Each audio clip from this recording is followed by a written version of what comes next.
Rahasia orang yang gak pernah ikut tren, tapi hidupnya paling tenang. Dunia hari ini rasanya bising sekali. Seolah-olah kita semua dipaksa untuk lari mengejar sesuatu yang tidak ada garis finishnya. Setiap minggu ada tren baru, gadget baru, atau standar hidup baru yang kalau tidak kita ikuti, rasanya kita dianggap tertinggal atau aneh. Selamat datang di Jejak Diri, tempat kita mencoba melihat lebih dalam ke balik riuhnya permukaan hidup, untuk menemukan kembali siapa kita sebenarnya di tengah kepungan ekspektasi orang lain. Fenomena The Silent Rebel atau si pemberontak diam-diam ini sebenarnya menarik kalau kita bedah dari sisi psikologis. Mereka bukan orang yang antisosial atau ketinggalan zaman karena tidak mampu, tapi mereka adalah orang-orang yang secara sadar memutuskan untuk berhenti berlangganan pada kegelisahan massal. Mereka memilih untuk tidak ikut arus bukan karena benci dunia, tapi karena mereka lebih mencintai ketenangan batin mereka sendiri daripada pengakuan sesaat dari orang asing di internet. Secara mental, orang yang tidak gampang ikut-ikutan tren biasanya memiliki pondasi diri yang sangat kuat. Mereka tidak meletakkan harga diri mereka di atas benda-benda yang mereka miliki atau label yang mereka pakai. Ketika orang lain cemas karena merasa tidak relevan, si pemberontak diam ini justru merasa bebas karena mereka tidak punya beban untuk membuktikan apapun kepada siapapun. Mereka paham betul bahwa mengejar tren itu seperti minum air laut. Semakin diminum, semakin haus, dan tidak akan pernah ada ujungnya.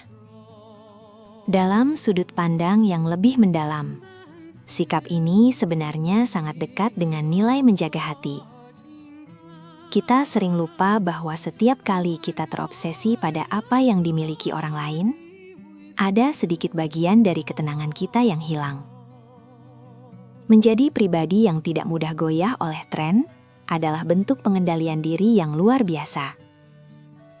Ini bukan soal pakaian atau teknologi saja, tapi soal bagaimana kita menjaga agar hati tidak terus-menerus mendongak ke atas, melihat kemewahan orang lain, sampai lupa mensyukuri apa yang sudah ada di tangan sendiri. Stabilitas mental mereka lahir dari kemampuan untuk berkata cukup.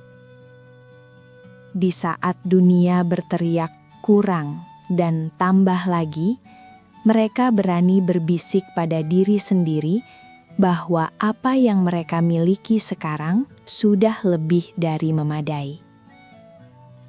Rasa cukup ini adalah pelindung paling ampuh dari penyakit hati seperti iri dan dengki. Mereka tidak butuh validasi eksternal untuk merasa berharga, karena mereka sudah menemukan rasa berharga itu dalam hubungannya dengan Pencipta dan kualitas diri yang mereka bangun pelan-pelan.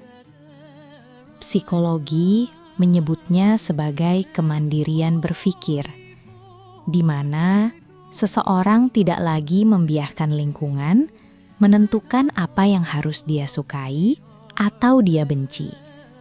Mereka punya filter yang sangat ketat untuk apa saja yang boleh masuk ke dalam pikiran dan ruang hidup mereka.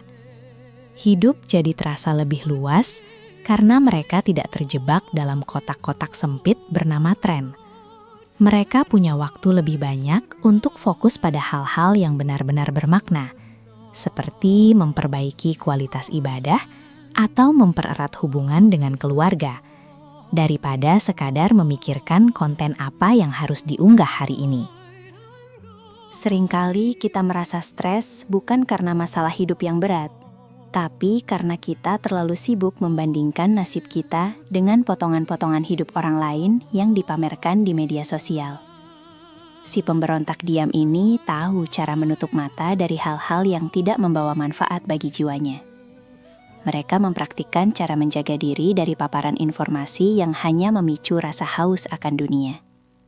Dengan begitu, energi mereka tidak habis untuk urusan-urusan yang sebenarnya remeh-temeh.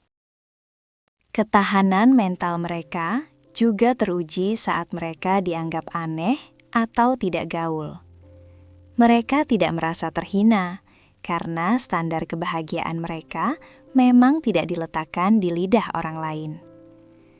Ada ketenangan yang luar biasa ketika kita tidak lagi peduli dengan label ketinggalan zaman. Sebab pada akhirnya yang akan menemani kita di saat sulit bukan tren yang kita ikuti, melainkan kedalaman hati dan kejernihan pikiran yang sudah kita pupuk sejak lama.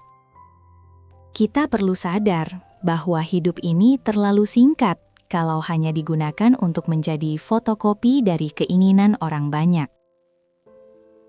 Menjadi otentik dan memilih jalan yang berbeda bukan berarti kita menutup diri dari kemajuan, tapi kita memilih untuk tidak diperbudak olehnya. Keikhlasan dalam menjalani hidup yang sederhana, yang jauh dari sorak-sorai pujian manusia, justru seringkali menjadi jalan paling cepat menuju kebahagiaan yang sesungguhnya. Maka, tidak perlu merasa kecil hati kalau saat ini kamu merasa tidak cocok dengan tren yang sedang ramai di luar sana. Mungkin itu tandanya kamu sedang diajak untuk masuk lebih dalam ke dalam dirimu sendiri. Menemukan apa yang benar-benar kamu butuhkan, bukan apa yang dunia inginkan darimu. Fokuslah menjaga apa yang ada di dalam, karena dari sanalah sumber kestabilan hidup yang tidak akan bisa dibeli dengan uang sebanyak apapun. Terima kasih sudah meluangkan waktu untuk mendengarkan dan merenung bersama hari ini. Kalau kamu merasa percakapan ini bermanfaat, jangan ragu untuk membagikan pemikiranmu di kolom komentar atau ceritakan bagaimana caramu menjaga ketenangan di tengah dunia yang makin cepat ini. Sampai jumpa di episode Jejak Diri berikutnya. Mari terus belajar untuk lebih jujur pada diri sendiri.